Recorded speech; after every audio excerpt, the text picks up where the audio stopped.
ಮೊನ್ನೆ ಒಂದು ದೊಡ್ಡ ಹಿಸ್ಟಾರಿಕ್ ವಿಕ್ಟರಿ, ಐತಿಹಾಸಿಕ ಗೆಲುವು ನಮಗೆ ಬಂತು. ಯಾಕೆ ಬಂತು? ತಮಿಳುನಾಡು ಜನತೆ, Tamil Nadu MP, Tamil Nadu chief minister ಇವರೆಲ್ಲರೂ ಕೂಡ ನಮಗೆ ಸಪೋರ್ಟ್ ಮಾಡಿದಕ್ಕಾಗಿ ನಾವು ಡಿಲಿಮಿಟೇಷನ್ ಬಿಲ್ ಅನ್ನ ಹೊಡೆದು ಹಾಕಿಬಿಟ್ಟೇವೆ. ಅವರು ಹೇಳ್ತಾರೆ ಇದು ಡಿಲಿಮಿಟೇಷನ್ ಬಿಲ್ ಅಲ್ಲ, ಇದು ಮಹಿಳಾ ಒಂದು ಅವರಿಗೆ ಕೊಟ್ಟಂತ ರಿಸರ್ವೇಶನ್ ಬಿಲ್ಲು.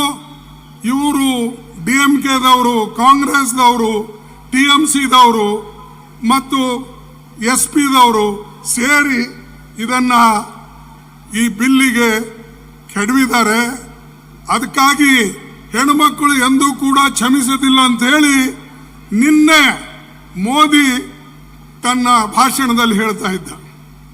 ನಾನು ಮೋದಿ ಅವರಿಗೆ ಹೇಳ್ತಾನೆ, ಮಿಸ್ಟರ್ ಮೋದಿ, 2023ರಲ್ಲಿ ಈ ಕಾನೂನು ಪಾಸ್ ಆಗಿದೆ, ನೀವು ಯಾಕೆ ಇದನ್ನ ಇಂಪ್ಲಿಮೆಂಟ್ ಮಾಡಲಿಲ್ಲ? ಈ ಪ್ರಶ್ನೆ ನನಗೆ